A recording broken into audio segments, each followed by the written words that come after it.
પણ ખરા સમૂહ લગ્ન તો રામે કરેલા, હટ કરીને વરમાળા પહેરાવી. તુલસીદાસજી લખે છે કે બધા ઋષિઓ રાજી રાજી થઈ ગયા, સંતો રાજી રાજી થઈ ગયા, પણ જે દુષ્ટો હતા ને એ બધા દુષ્ટો હાથ ઘસવા માંડ્યા. શું કરીએ તો હજુ આનું કામ તોડી શકાય. આ બીજી વાતને યાદ રાખજો. પ્રત્યેક સારા કામને ખોટી નજરે જોનારા થોડા ઘુવડ તો રહેવાના જ. થોડા ઘુવડ રહેશે ને થોડી ચીબરીઓ રહેશે. ખ્યાલ આવ્યો? ચીબરીઓ એટલે સમજ્યા? થોડા ઘુવડ ને થોડીક ચીબરીઓ તો હંમેશા રહેવાની. એ બધા કહે છે કે શું કરીએ તો આપણે આ આખું લગ્ન તોડાવી નાખીએ. ગમે એમ કરો પણ રામને આ સીતા ના જવી જોઈએ. અને એટલામાં એમનું ધાર્યું થયું. ઘણી વાર એવું બને કે આ ઘુવડ ને ચીબરીઓ હોય એ પોતાનું ધાર્યું કરે ના કરે એવું નહીં, સારામાં સારું કામ બગાડી નાખે, સારામાં સારું કામ અટકાવી દે. બન્યું એવું કે એ જ સમયે પરશુરામ આવ્યા. વિકરાળ ચહેરો, ભયંકર મોટી મોટી આંખો, મોટી જટા, હાથમાં આવડો મોટો કુહાડો અને ક્રોધમાં લાલ ઘૂમ થઈ ગયેલા. તે આવ્યા ને એટલે બધા ડરી ગયા. એકદમ બધા સોપો પડી ગયો. અલ્યા પરશુરામ આવ્યા, પરશુરામ આવ્યા, પરશુરામ આવ્યા. પણ કેમ આવ્યા? એમ સીધા જનકની પાસે જઈને ઉભા છે. હવે જનક રામની પાસે ઉભા છે અને રામની પાસે સીતા ઉભા છે. અને જનક સમજી ગયા કે વિઘ્ન આવ્યું. એટલે આપણે પેલા ગણપતિની ઉપાસના, વિઘ્ન હરતા છે ને, વિઘ્નેશ્વરાય વરદાય સુરપ્રિયાય. ગણેશની એટલા માટે સ્તુતિ કરીએ, જોજો ભાઈ આ વચ્ચે કઈ વિઘ્ન ના આવે. પણ વિઘ્ન આવ્યું, બહુ મોટું વિઘ્ન આવ્યું. અને જનકને કહે છે બોલ સઠ, આ શિવનું ધનુષ કોણે તોડ્યું? શિવ મારા ઈષ્ટદેવ છે અને મારા ઈષ્ટદેવનું ધનુષ જેને તોડ્યું હશે એનું માથું તોડી નાખીશ. બતાવો મને કોણે ધનુષ તોડ્યું છે? મારા ઈષ્ટદેવનું ધનુષ તોડ્યું કોણે? એમ એટલે પેલા જે ખલ હતા ને બધા એ રાજી થયા કે હવે માથું તોડવા દો, એમ હવે માથું તૂટવા દો. એમ આ પરશુરામ કોઈને છોડવાના. રામાયણના એક એક વિચિત્ર પાત્રો છે, ભયંકર પાત્ર. આ જનકને વિચાર થાય છે કે જો રામનું નામ લઉં અને આ પરશુરામ કહેવાય નહીં તો મારી દીકરી બિચારી તરત જ આજ પહેલા દિવસે જ વિધવા થઈ જાય. એટલે હવે મારે કરવું શું? ને જનક ડરી ગયા, સતાનંદ ડરી ગયા. એમણે એક કામ કર્યું, ગમે તેમ કરીને સીતાજીને મહેલ ભેગા, કારણ કે આ સીતાજી આ રૌદ્ર રૂપને જોઈ નહીં શકે. તમે લગ્ન માંડ્યું હોય, દીકરો પરણતો હોય, બધું સારો પ્રસંગ હોય અને આ પરશુરામ જેવા કોઈ પરશુરામ આવે તો તમારી દશા શું થાય? તમારા કુટુંબમાં એક પરશુરામ હોય, પાછા દરેકના કુટુંબમાં એક પરશુરામ હોય. ક્રોધના ભયંકર, એ જ ટાઈમે રિસાય, એ જ ટાઈમે ઊંચા ઊંચા અવાજે બોલવા લાગે, એ જ ટાઈમે ભવાડો કરવા લાગે. અને મહેમાનો આવેલા હોય, જાનૈયા આવેલા હોય, હવે આ પરશુરામને કરવું શું? એ જનક છે ને એને હાથ જોડ્યા. એને કહ્યું મહારાજ શાંત થાવ, શાંત થાવ, શાંત થાવ. નહીં, મને બતાવા શિવ ધનુષ તોડ્યું કોણે?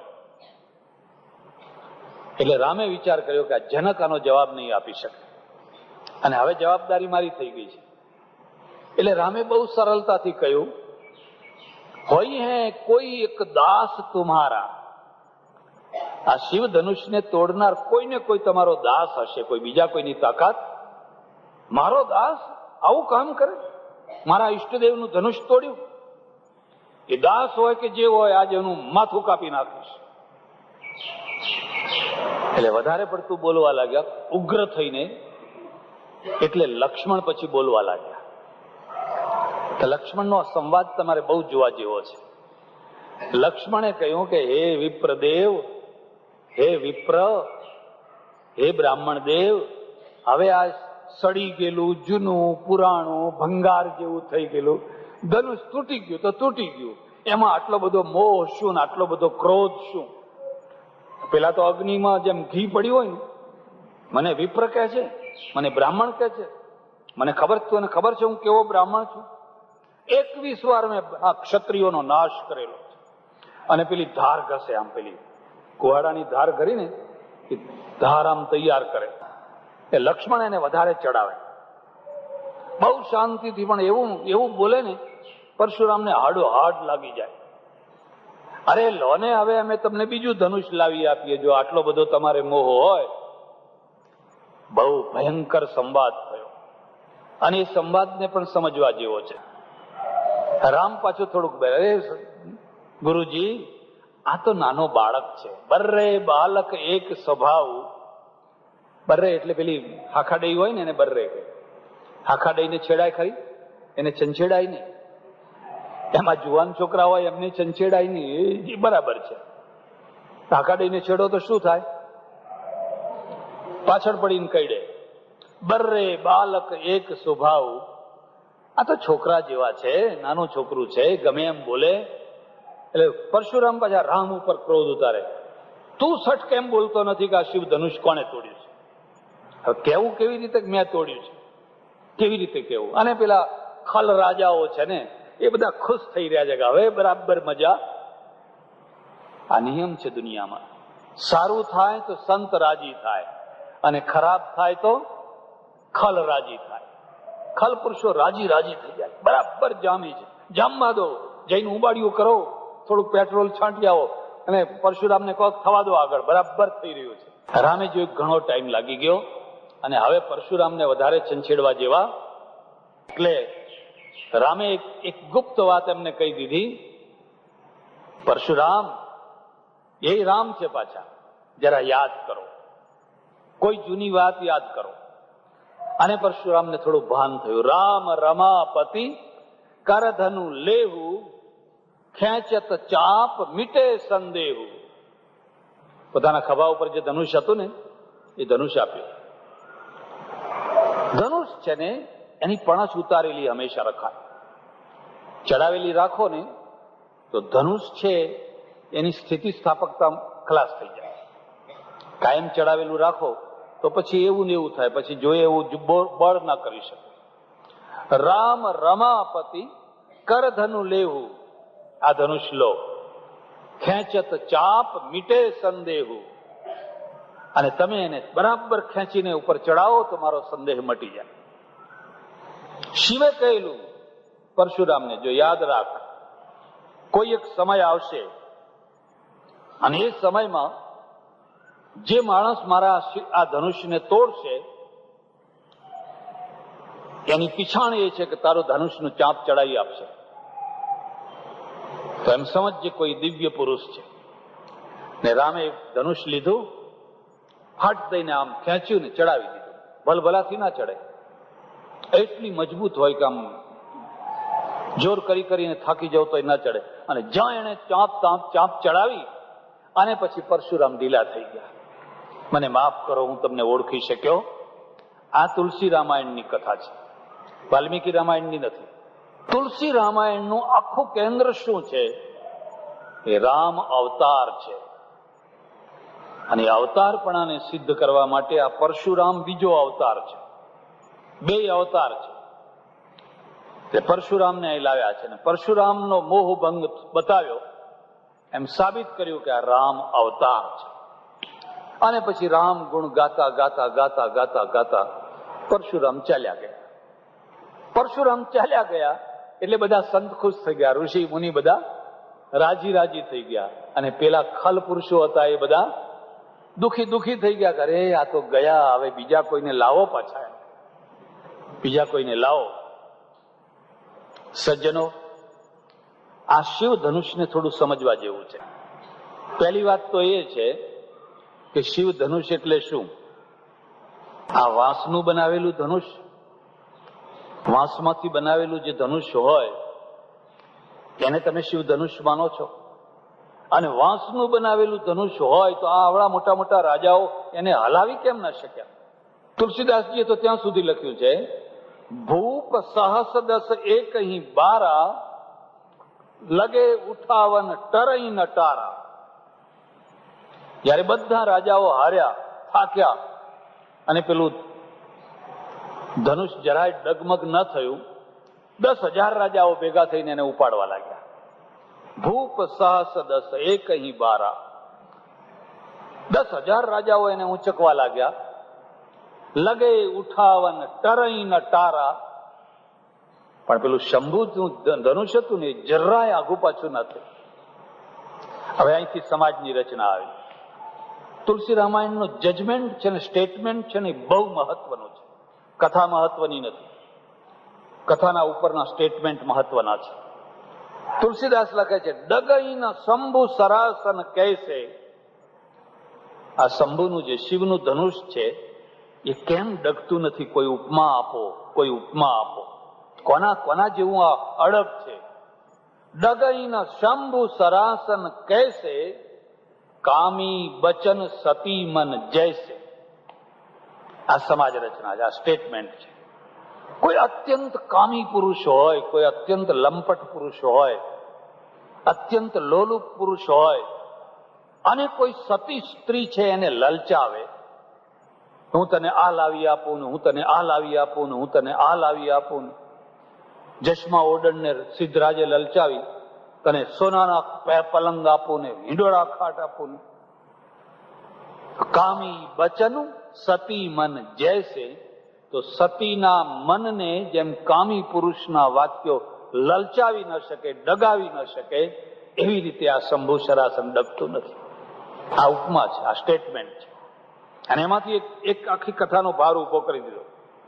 એક ટાઈમ આવશે કે આ સીતાને રાવણ લલચાવશે, બધી રીતે સોનાના ઢગલા કરીને લલચાવશે, પણ સીતાનું મન જરાય ટસથી મસ્ત થવાનું આ શંભુ સરાસન. હવે સતાનંદ કહે છે કે જયારે સીતા નાના હતા ત્યારે આ શંભુ સરાસનનો તો ઘોડો કરીને રમતા હતા. દાદાનો ડંગોરો જેમ રમે ને એવી રીતે આ તો બધા રમતા હતા. જો 5 વર્ષની 7 વર્ષની સીતા આવી રીતે શંભુ સરાસન છે એને લઈને રમતા હોય તો આ રાજાઓ ઉપાડી કેમ નથી શકતા? આ તો બહુ હલકું હોવું જોઈએ. 5-7 વર્ષની છોકરી કેવી રીતે એને ઘોડો કરીને ફરી શકે? એટલે એમ સમજવાનું કે આ કોઈ લૌકિક કથા, આ લૌકિક કથા નથી.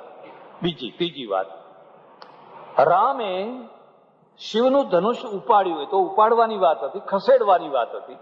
આમ થોડું ખસેડી દેવાનું હતું, બહુ તો ઉપાડવાની વાત હતી. વચ્ચેથી 2 ટુકડા કેમ કરી નાખ્યા? તોડી નાખ્યું તો પરશુરામ ઝઘડો કરવા ના આવત. જરા ખસેડીને વાત કરી દેવી હતી પૂરી. લો ભાઈ, ખસેડી દીધું. બહુ તો ઉપાડી દીધું. ઉપાડીને ધીરે ધીરે મૂકી દેવાનું હતું. હવે વાંસનું ધનુષ હોય એમાં આટલી બધી તો 2 ટુકડા કરીને ફેંકી દીધા. 2 ટુકડા કેમ કર્યા? ત્યારે આ સરાસન છે શું? આ શિવ ધનુષ છે શું? એનું આધ્યાત્મિક રૂપ સમજવું હોય તો ઉપનિષદમાં આવવાનું.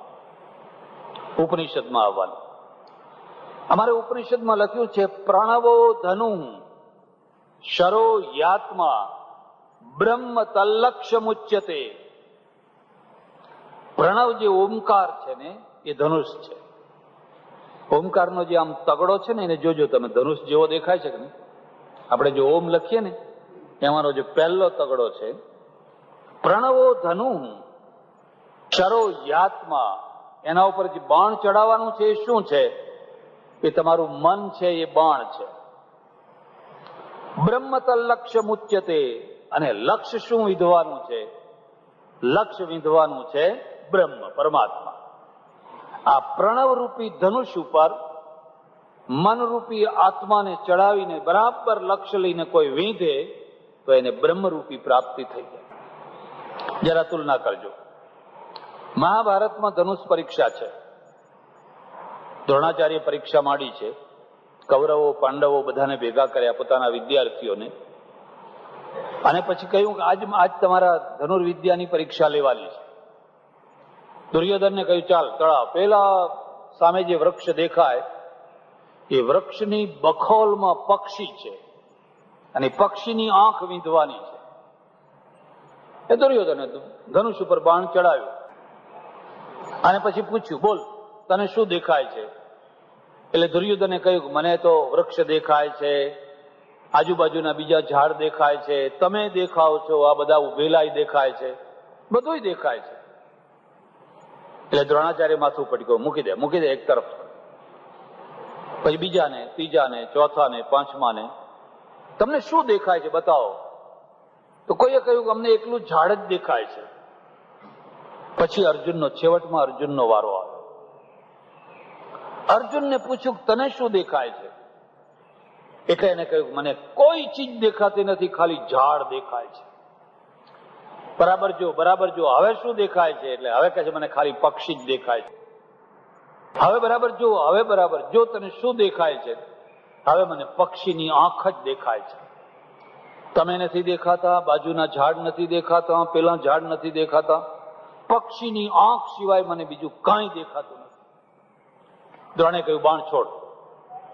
અને બાણ છોડ્યું, પક્ષીની આંખ વીંધાઈ ગઈ. અર્જુન પાસ થયો, વિજયી બન્યો. આ ધનુર્વિદ્યા છે મહાભારત. જરા કોઈને પણ કોઈ વાર નિશાન લેતા આવડતું હોય એને વિચાર કરવાનો. તમે કોઈ વાર બંદૂક પકડી છે? ના પકડતી હોય તો પકડજો. આ તો રામની કથા છે, આ તો ધનુષ બાણ વાળાની કથા છે. શસ્ત્ર વિનાના નહીં રહેવાનું. એક નાનું મોટું શસ્ત્ર તો ઘરમાં રાખવાનું જ. શસ્ત્ર વિનાના રહેવું એ તો પોતાના પગ ઉપર કુહાડો મારવા જેવું છે. જો તમે નિશાન લેતા તમને આવડતું હોય તો નિશાનની એવી પદ્ધતિ છે કે જેના ઉપર તમે નિશાન લેવા માંગતા હો એના આડે તો પેલી માખી આવે, એટલે એ જ ના દેખાય, બાકીનું બધું દેખાય. તો અહીં તો ઉલટું કહે છે, મને પક્ષીની આંખ જ દેખાય છે. આંખ દેખાતી હોય તો કેવી રીતે નિશાન લેવાય? એના પાછળનો હેતુ શું છે? હેતુ એ છે આ પક્ષીની આંખ એ બ્રહ્મ છે, પરમાત્મા છે. જેમ જેમ બાકીની બધી વસ્તુઓ દેખાતી બંધ થાય અને માત્ર પક્ષી અને પક્ષીની આંખ દેખાય તો એમ સમજવાનું કે તમે ધનુર્વિદ્યામાં કુશળ થયા. આ મહાભારતની વાત છે. અહીંયા રામાયણમાં પણ એ જ વાત છે. આ શિવ ધનુષ એટલે શું? શિવનો વાસ કાશીમાં છે, વારાણસીમાં છે. એટલે શિવ બે જગ્યાએ રહે, કૈલાસમાં રહે અને કાં તો કાશીમાં રહે, વારાણસીમાં રહે. એના બે નામ છે. પ્રાચીન નામ કાશી છે અને બૌદ્ધ કાળનું નામ છે વારાણસી. કાશીનો અર્થ થાય છે કાશ્યતે પ્રકાશ્યતે સા કાશી. કાસરી દીપતો, એકદમ જ્યાં ઝાડ ઝાડ ઝાડ ઝાડ ઝાડ પ્રકાશ થતો હોય એનું નામ કાશી કહેવાય. અને વારાણસીનો અર્થ થાય છે વરુણા અને અસિયા બે નદીઓના વચ્ચેનો જે ભાગ, એનું નામ વારાણસી. અસી વરુણયોર મધ્યે ઉપનિષદ કહે છે વારાણસી. ફરી પ્રશ્ન પૂછે છે, કાવઈ અસી કાવઈ વરુણા, અસી કયું છે ને વરુણા કયું છે? તમે કોઈ વાર કાશી જાઓ તો જોજો. તમે એક તરફ હિન્દુ યુનિવર્સિટી તરફ જાઓ તો અસી નદી આવે, નાની સરખી નદી અસી. અને સારનાથ તરફ જાઓ તો વરુણા નદી આવે. આ વરુણા અને અસી આ બેયના વચ્ચે જે નગર છે એનું નામ વારાણસી. વારાણસી. પેલું ઉપનિષદ કહે છે કે કાવઈ અસી કાવઈ વરુણા. ભાઈ અસી કઈ નદી છે ને વરુણા કઈ છે? તો એ પોતે જ સમાધાન આપે છે. તમારી જે આ ડાબી ભ્રકુટી છે એ વરુણા છે અને આ જે જમણી છે એ અસી છે. એટલે તમારે જોવું હોય જોજો, આ ભ્રકુટીનો આકાર પણ ધનુષ જેવો છે ને? ભ્રકુટીનો આકાર પણ ધનુષ જેવો છે. આ જે ડાબી છે એ વરુણા છે અને આ જે જમણી છે એ અસી છે. આ બે વરુણા અને અસીના વચ્ચો વચ જે છે એ કાશી છે. આ કાશ્યતે પ્રકાશ્યતે સા કાશી. આ જે આજ્ઞા ચક્ર છે યોગીઓની દ્રષ્ટિએ, એ આજ્ઞા ચક્ર છે એ જ કાશી છે. અને એ કાશીની અંદર પ્રકાશ થઈ રહ્યો છે. ઝરઝર ઝરઝર ઝરઝર ઝરઝર પ્રકાશ થઈ રહ્યો છે. એ આજ્ઞા ચક્રનું જે ભેદન કરે, આ બેયને જે ભેદી નાખે, એટલે ધનુષના બે ટુકડા કરી નાખે. ધનુષના બે ટુકડાનો શું બીજો અર્થ છે? આ વચ્ચેથી જે ભેદન કરી નાખે એનું નામ રામ કહેવાય. અને એ રામને પેલી બ્રહ્મ વિદ્યા રૂપી જે સીતા છે ને, એ સીતા એને વરમાળા પહેરાવે, એ રામને વરમાળા પહેરાવે. એટલે અહીંયા જે વરુણા અને અસી છે અને આ શિવ ધનુષ્યનો જે ભંગ છે એને માત્ર તમે લૌકિક કથાના સમજી લેશો. અને એને જો તમે લૌકિક કથા સમજી લેશો તો તમે રામાયણના હાર્દને નહીં સમજી શકો, રામાયણના રહસ્યને નહીં સમજી શકો. ન તમે રામને સમજી શકશો, ન તમે સીતાને સમજી શકશો. આ શિવ ધનુષ છે. ચાલો એક બીજી વાત કહી દઉં. એક નિશાળ, અને નિશાળની અંદર બધા 7મી કક્ષા સુધી છોકરા ભણે. એકવાર ડેપ્યુટી આવ્યા એટલે એમણે એક છોકરાને પૂછ્યું, છોકરા ઉભો થાય, શિવ ધનુષ્યનો કોણે ભંગ કર્યો બોલ, તને ખબર છે? એટલે ઉભો થઈને કહે છે કે સાહેબ, જેણે કર્યો હોય ને, પણ હું કશું જાણતો નથી, મેં કર્યું. એટલે ડેપ્યુટી તો કઈ બોલ્યા નહીં, સમજી ગયા અને આવડતો નથી જવાબ. પણ એમના ગયા પછી જે સાહેબ હતા ને, એ સાહેબે ફરી પૂછ્યું, બીજા છોકરાઓને પૂછ્યું, બોલો શિવ ધનુષનો ભંગ કોણે કર્યો હતો? તો કે સાહેબ અમને ખબર નથી. પેલા કે અમને ખબર નથી, પેલા કે અમને ખબર નથી. પેલા એ છોકરાના સાહેબે કહ્યું, સાહેબ આ તો બહુ સારો છોકરો છે, તોફાની નથી, કોઈ દિવસ ભંગ કરે એવો નથી, માટે એના ઉપર વેમ લાવશો. એટલે એક રિપોર્ટ કર્યો, એક તુમાર કર્યો, કાગળ કર્યો. એ કાગળ ઉપરની ઓફિસમાં ગયો, ઉપરની ઓફિસમાં ફરી ઉપરની ઓફિસમાં ગયો, ફરી પાછો આવ્યો. પણ શિવ ધનુષ્યનો ભંગ કોણે કર્યો એ કઈ નક્કી થઈ શક્યું. એટલે તુમાર થઈ ગયો આટલો જાડો. એટલે ફરી પાછો ઉપરના સાહેબના પાસે ગયો. એટલે સાહેબે ઉપર શેરો માર્યો, જેણે કોઈએ પણ શિવ ધનુષ્યનો ભંગ કર્યો હોય, ભલે કર્યો હોય, નવું શિવ ધનુષ લાવીને ખીંટીએ ટાંગી દો, અને ફરી હવે પછી કોઈ ભંગ ના કરે એનું ધ્યાન, હવે ફરી કોઈ ભંગ ના કરે. આ શિવ ધનુષ છે. એટલે શિવ ધનુષનો અર્થ છે અંતર રામાયણ, અધ્યાત્મ રામાયણ, આત્મ રામાયણ. અને આત્મ રામાયણની અંદરનો જે રામ છે એ આ શિવ ધનુષનો ભંગ કરે છે. કંકોત્રી લઈ અને ખેપિયો છે ને દોડતો અયોધ્યા પહોંચ્યો. આ પેલી બાજુ જનક દશરથ છે ને, એ રાહ જોઈને બેઠા છે કે મારા દીકરાઓ બે ગયા છે, શું થયું, કઈ ટપાલ નથી, કઈ સમાચાર નથી. આવા મોટા મોટા રાક્ષસોની સામે એ ટકી શકશે કે કેમ, કે શું થયું કે શું ન થયું. વશિષ્ઠ એમને સમાધાન કરાવે છે, તમે ચિંતા ના કરો, તમે ચિંતા ના કરો, એ જ્યાં ગયા હશે ત્યાં સારું જ કામ કરશે. એટલામાં તો આ સમાચાર લઈને આવ્યા. જનક રાજાએ કંકોત્રી મોકલી છે કે વેવાઈને માલુમ થાય કે તમે જાન લઈને આવજો.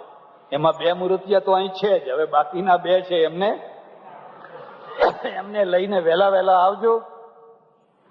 મારી દીકરી છે, એ 4 દીકરીઓને હું તમારા સાથે તમારા ઘરમાં આપવા માંગુ છું, માટે તમે વહેલા જાન લઈને આવજો. તો દશરથે કહ્યું, ભાઈ આજ આવવું, કાલે આવશું, આજ ઉતાવળ કરો, એ કામ આવે. રામચંદ્ર ભગવાન શ્રી રામ, જય રામ, જય જય રામ. શ્રી રામ, જય રામ, જય જય રામ.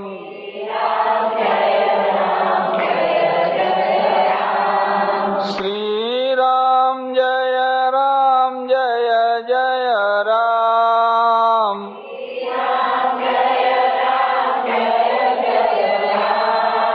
શ્રી રામ, જય રામ, જય જય રામ.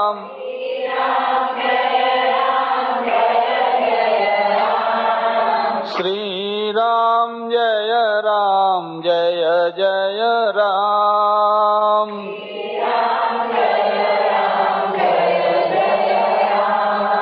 શ્રી રામ, જય રામ, જય જય રામ.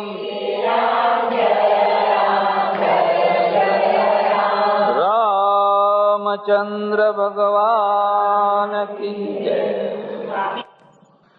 તારીખ 1/7/1996 દંતાલીમાં અધિક માસ નિમિત્તે સ્વામી સચ્ચિદાનંદ પરમહંસનું રામાયણ ઉપર પ્રવચન.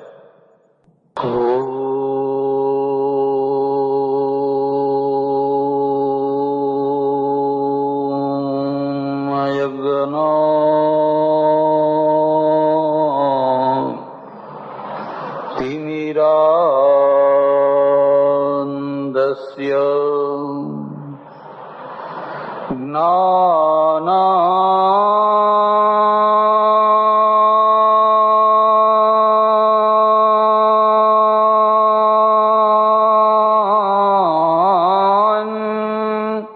જનશલાકયા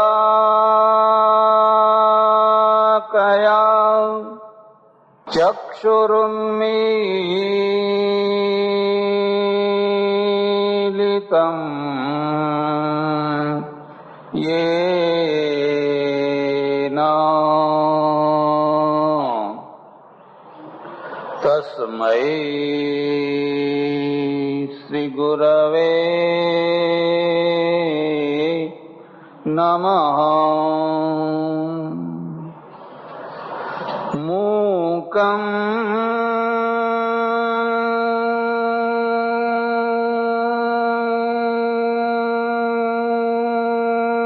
કરોતિ વાચાલં પંગું લંઘયતે ગિરિમ યત્કૃપા તમહં વંદે પરમાનંદ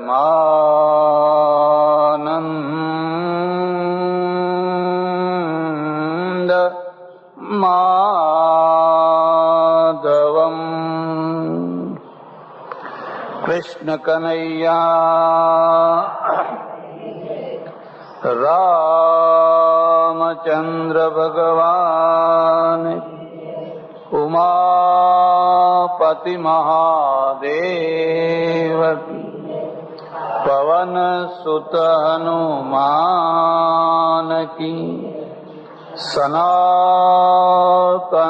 ધર્મ કી સદ્ગુરુદેવ કી જય.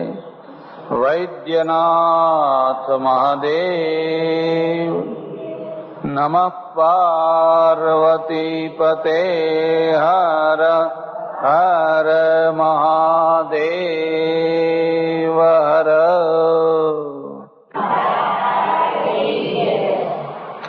અધિક માસના નિમિત્તે સંત શિરોમણી ગોસ્વામી તુલસીદાસ મહારાજ વિરચિત રામાયણની કથાના માધ્યમથી સૌની રામાયણની કથાની ચર્ચા ચાલી રહી છે.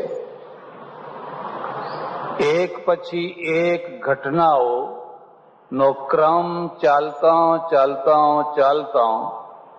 શ્રી રામ અને બીજા એમના 3 ભાઈઓના લગ્નનો પ્રસંગ ચાલી રહ્યો. આ જે લગ્ન છે એ લગ્નમાંથી લગ્ન સંસ્થા થઈ. લગ્ન સંસ્થા માત્ર માણસોમાં જ છે. પશુ પક્ષીઓમાં કોઈ જગ્યાએ લગ્ન સંસ્થા નથી. લગ્ન સંસ્થા વિના પણ એમનો સંસાર ચાલે છે અને વંશ પરંપરાનો વારસો પણ ચાલે છે. પણ માણસોની અંદર લગ્નની એક સંસ્થા સ્થાપિત થઈ. સંસ્થા સ્થાપિત થાય એટલે એની સાથે મૂલ્યો સ્થાપિત થાય, અને જે મૂલ્યો સ્થાપિત થાય એનું નામ નીતિમત્તા કહેવાય, નૈતિકતા કહેવાય. મૂલ્યોનું ઉત્થાપન થાય તો અનીતિ કહેવાય. પશુ પક્ષીઓ કદી પણ અનીતિ કરતા નથી, કારણ કે એમના ત્યાં કોઈ મૂલ્યોની સ્થાપના થયેલી નથી. અનીતિ અને નીતિ માત્ર માણસો જ કરે છે. એટલે આ જે લગ્ન સંસ્થા છે એ સંસ્થાને 3 રીતે મૂલવવાની છે. પહેલા એને કુદરતની દૃષ્ટિએ મૂલવવાની છે, પછી એને ધર્મની દૃષ્ટિએ મૂલવવાની છે, અને પછી એને સમાજની દૃષ્ટિએ મૂલવવાની છે. તમે જો કુદરતના તરફ નજર કરશો તો કુદરત આખા બ્રહ્માંડને ચલાવી રહ્યો છે. સૂર્ય, ચંદ્ર, નક્ષત્રો એ તો બધા ઠીક જાણે, પણ તમારું શરીર ચલાવી રહ્યો છે. જરા વિચાર કરો, તમારા લોહીનું ભ્રમણ કોણ કરાવે છે? તમને બ્લડ પ્રેશર કેમ થાય છે? કોઈની ઈચ્છા ના હોય કે મને બ્લડ પ્રેશર થાય, પણ ઘણાને થાય છે, તકલીફ થાય છે. તમારું હૃદય કોણ ચલાવે છે? એટેક કેવી રીતે આવે છે? કોઈની ઈચ્છા ના હોય કે મને એટેક આવે, પણ કોઈ એવી શક્તિ કામ કરી રહી છે જે શક્તિના દ્વારા તમારું હૃદય ચાલી રહ્યું છે, તમારું લોહીનું ભ્રમણ ચાલી રહ્યું છે. તમારું કામ ખાવાનું છે અને ખાઈને પછી ઊંઘી જવાનું છે, પણ કુદરતનું કામ ઊંઘી જવાનું. તમે ઊંઘી ગયા હોવ ત્યારે પણ તમારા ખાધેલા અનાજને કોઈ પચાવી રહ્યું છે, તમને ખબર નથી. તમે તો ઘસઘસાટ ઊંઘ્યા છો, પણ પેટમાં પડેલું જે અનાજ છે એ અનાજનો પ્રોસેસ ચાલી રહ્યો છે. જુદી જુદી પ્રક્રિયા ચાલી રહી છે, અને પ્રક્રિયાના દ્વારા પચતું પચતું પચતું અનાજ આગળ વધી રહ્યું છે. એ ત્યાં સુધી આગળ વધે છે જ્યાં સુધી એના કુચ્ચા ન રહી જાય ત્યાં સુધી. કોણ આ કરી રહ્યું છે? કોના દ્વારા આ થઈ રહ્યું છે? આ તો બધું ઠીક છે, પણ એને શરીરની અંદર એટલી અદ્ભુત રચનાઓ કરી, એટલી અદ્ભુત રચનાઓ કરી. જગ્યા જગ્યા ઉપર એવા એવા માંસના લોચા મૂકી દીધા જે માંસના લોચાનો કોઈ વિકલ્પ ન કરી શકાય. એને એક લોચો આંખ બનાવીને મૂકી દીધો. ખબર નહીં એમાં શું એને બનાવ્યું છે, પણ એ માંસના લોચામાંથી દૃષ્ટિ ઊભી થાય છે, માણસને બધું દેખાવા લાગે છે. એક કાનમાં કંઈક મૂકી દીધું, બધું સંભળાવા લાગે છે. એક જીભનો લોચો બનાવી દીધો, એ બોલે તો બોલે, પણ એને ગળ્યું, ખાટું, તીખું, મોરું બધો સ્વાદ એને આવે છે. હાથથી અડીએ તો ખબર ના પડે, હાથમાંય માંસ છે અને જીભમાંય માંસ છે, પણ હાથના માંસને કશી ખબર ના પડે કે આ ખારું છે કે ગળ્યું છે કે તીખું છે કે શું છે. પણ જીભનું જે માંસ છે એમાં ખબર નહીં એને શું મૂક્યું છે, એને તરત જ ખબર પડી જાય, સ્વાદ આવે. આવા કેટલાય લોચા આખા શરીરની અંદર એવા અદ્ભુત અદ્ભુત મૂક્યા છે, એના દ્વારા સંસાર ચાલી રહ્યો છે. એમાંની 2 પ્રક્રિયા યાદ રાખો. 2 પ્રક્રિયામાં પહેલી પ્રક્રિયા છે સ્ત્રી અને પુરુષની રચના, નર અને નારી બનાવી. અમારે ઉપનિષદમાં લખ્યું છે, પેલો ભગવાન, પેલો પરમાત્મા સ નરશ્ચ નારી ચા ભવતામ, એ અડધા અંગમાં નર થયો અને અડધા અંગમાં નારી થયું. બરાબર છે. પછી શું કર્યું? પછી એને એક મન બનાવ્યું. એવું મન બનાવ્યું એ મનની અંદર એક તૃષ્ણા મૂકી, એક ભૂખ મૂકી, એક આકર્ષણ મૂક્યું. એવું પ્રબળ આકર્ષણ મૂક્યું કે પુરુષ નારી વિના ના રહી શકે અને સ્ત્રી છે એ પુરુષ વિના ના રહી શકે. કોણે આ આકર્ષણ મૂક્યું? કઈ જગ્યાએ મૂક્યું છે? શું રચના કરી છે? એવી પ્રબળ આ જો આકર્ષણ છે ને, એ ના મૂક્યું હોત તો સંસાર નામની કોઈ વસ્તુ હોત. 10 સ્ત્રીઓ ભેગી થાય એ 10 મીંડા ભેગા થયા, 10 મીંડા ભેગા થયા. અને એકલા 10 પુરુષો ભેગા થાય તો એ 10 મીંડા બીજા મીંડા ભેગા થયા. કઈ જ નહીં, કશું જ નહીં. એ બધા બાવાની જમાત જેવા પડ્યા હોય. અને પેલી 10 ભેગી થઈને લડમ લડા કરતી હોય, તમારે ઝઘડમ ઝઘડા કરતી હોય. આ બેયના આગળ એક એકડાની જરૂર મૂકી. એક આગળ એકડો મૂકી દો, બસ બરાબર થઈ ગયું. આ પ્રબળ આકર્ષણ મૂક્યું. રાધા કૃષ્ણની કથા, સીતારામની કથા, શિવ પાર્વતીની કથા એ માત્ર કથા નથી, એ કુદરતની વ્યવસ્થા છે. એ કુદરતની વ્યવસ્થા છે. આટલું આકર્ષણ દુનિયામાં બીજી કોઈ જગ્યાએ નહીં. એટલું આકર્ષણ અંદર મૂકી દીધું. પહેલા જે મનનું આકર્ષણ શરૂ થાય, માત્ર મનનું આકર્ષણ છે, એ પ્રેમ છે. શબ્દને સમજજો. ઝંખના છે, તીવ્ર ઝંખના. સીતાને રામ માટે અને રામને સીતા માટે જે ઝંખના થઈ, એ કોઈ દોષ નથી, એ કોઈ પાપ નથી, એ તો કુદરતે મૂકેલી વ્યવસ્થા છે. પણ આ ઝંખના માત્ર માનસિક કક્ષા સુધી છે. પછી જેમ જેમ શરીરનો વિકાસ થતો જાય, શરીરની ઉંમર થતી જાય, એમ એમ શરીરની અંદર એક ભૂખ ઊભી થાય. જેમ પેટનું માંસ છે, આંતરડા છે, જઠરાગ્નિ છે, લીવર છે, આ બધા માંસના લોચા છે. એક ભૂખ ઊભી કરે છે અને ભૂખમાંથી વ્યગ્રતા ઊભી થાય. ખાવાનું લાવો, ખાવાનું લાવો, ખાવાનું લાવો. તૈયાર થયું કે નહીં? ખાવું છે, ખાવું છે, ખાવું છે. ભૂખ્યો માણસ બે બાકડો કેમ થઈ જાય છે? પેટમાં એવા લોચા મૂકેલા છે.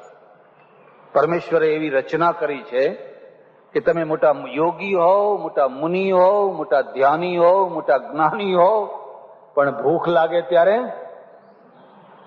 એક જ ખાવું છે, ખાવું છે, ખાવું છે. અને જેમ જેમ વાર થાય એમ એમ વ્યગ્રતા વધતી જાય. જરા વિચાર કરો કે તમને ખૂબ ભૂખ લાગી હોય ને જરાય વ્યગ્રતા ના હોય તો માણસ મરી જાય.